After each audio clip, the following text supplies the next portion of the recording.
সংবিধান কি মরে গেছে? সংবিধান তো আছে। তাহলে কি মানে ৭১ যুদ্ধের পরও কি আমাদের ৭০ পাকিস্তানের সংবিধান বেঁচে ছিল? না না, ৭২ সংবিধানের অধীনে তো ২৪ জানুয়ারি মাসে একটা নির্বাচন হয়েছে। এই নির্বাচনটার মেয়াদ তো ৫ বছরের। তাহলে আগামী নির্বাচনটা ডিউ হচ্ছে ২৯ জানুয়ারিতে। তাহলে আমরা আগামী বছর নির্বাচন চাচ্ছি কিসের ভিত্তিতে? ৭২ সংবিধানের অধীনে।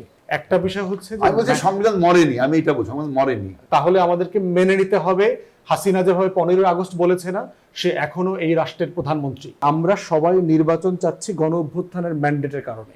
যে ৭২ সংবিধানের যে জায়গাটা রয়ে গেছে হাসিনার, এই সংবিধানটা অলরেডি গণ অভ্যুত্থানের মধ্য দিয়ে পতিত হয়ে গেছে। এটা মরহুম সংবিধান হয়ে গেছে, শুধু দাফন কাফন হয়নি। অফিসিয়ালি এটাকে জানাজা দিয়ে কবরস্থ করা হয়নি, কিন্তু এই সংবিধানটা ডেড। আপনি দেখবেন ঢাকা মেডিকেলের মর্গে গেলে দেখবেন অনেক লাশ অনেক দিন ধরে পড়ে আছে, ৬ মাস ৮ মাস ১০ মাস দাফন করা হয়নি বলে কি আপনি বলবেন যে লোকটা মারা যায়নি?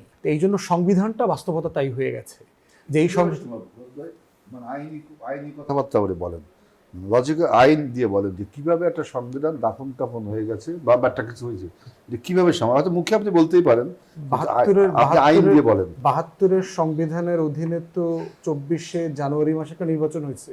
এই নির্বাচনটার মেয়াদ তো ৫ বছরের। তাহলে আগামী নির্বাচনটা ডিউ হচ্ছে ২৯ জানুয়ারিতে। তাহলে আমরা আগামী বছর নির্বাচন চাচ্ছি কিসের ভিত্তিতে? ৭২ সংবিধানের অধীনে নির্বাচনটা চাচ্ছি কিসের ভিত্তিতে? 106 এর অধীনে। 106 এর অধীনে তো আপনার নির্বাহী কার্যক্রম পরিচালনা করবার এখতিয়ার দেওয়া হয়েছে। তাহলে আমরা সবাই নির্বাচন চাচ্ছি গণ অভ্যুত্থানের ম্যান্ডেটের কারণে। কারণ গণ অভ্যুত্থান একটা অবৈধ সরকারের পতন ঘটাইছে। গণ অভ্যুত্থানের সকল পক্ষের শক্তি মিলে এই নতুন নির্বাচন আয়োজনের সিদ্ধান্ত নিয়েছে। মরে যায়নি সংবিধান, কি মরে গেছে? সংবিধান তো আছে। তাহলে কি মানে ৭১ যুদ্ধের পরও কি আমাদের ৭০ পাকিস্তানের সংবিধান বেঁচে ছিল? না না, সংবিধান ৭০ নির্বাচন হয়েছিল কেন? টু ক্রিয়েট এ পাকিস্তানের সংবিধান। না না, যুক্ত পাকিস্তান, এটা তো বলতেছি, যুক্ত পাকিস্তান রাষ্ট্রের সংবিধান তৈরি করার জন্য ৭০ নির্বাচন হলো। সেটা তো বলতেছি। সেই নির্বাচনে আরেকটা কথা ছিল যে যারা বেশি ভোট পাবে তারা সরকার গঠন করবে। আওয়ামী লীগকে সরকার গঠন করতে দেয়নি, দেশ স্বাধীন হয়ে গেছে। দেশ স্বাধীন হয়েছে।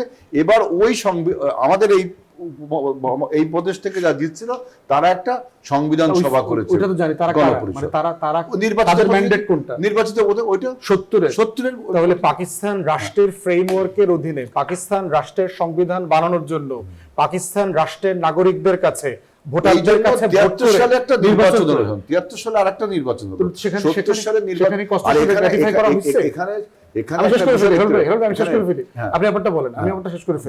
একটা বিষয় হচ্ছে আমি বলছি সংবিধান মরেনি, আমি এটা বলছি সংবিধান মরেনি। আমরা মনে করি ৭২ সংবিধান মরে গেছে। ৭২ সংবিধান যদি ডেড না বলি, তাহলে আমাদেরকে মেনে নিতে হবে হাসিনা যেভাবে ১৫ আগস্ট বলেছে না, সে এখনো এই রাষ্ট্রের প্রধানমন্ত্রী। অপশন ভেরি ক্লিয়ার যে বাংলাদেশে গত বছর ২৪ একটা গণ অভ্যুত্থান হয়েছে, হাসিনা ক্ষমতাচ্যুত হয়েছে এবং এই সংবিধান সহ তাকে দিল্লিতে ফেরত পাঠায় দেওয়া হয়েছে। এইটা একটা অপশন।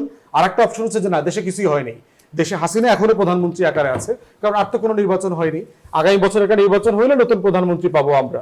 তো আমাদের পজিশন হচ্ছে যে এই সরকারের ম্যান্ডেট 106 না, এই সরকারের ম্যান্ডেট গণ অভ্যুত্থান। অতএব যেই সরকারের ম্যান্ডেট গণ অভ্যুত্থান, সেই সরকারে গণ অভ্যুত্থানের পক্ষে সকল শক্তি মেলে সিদ্ধান্ত নেবার এখতিয়ার আছে।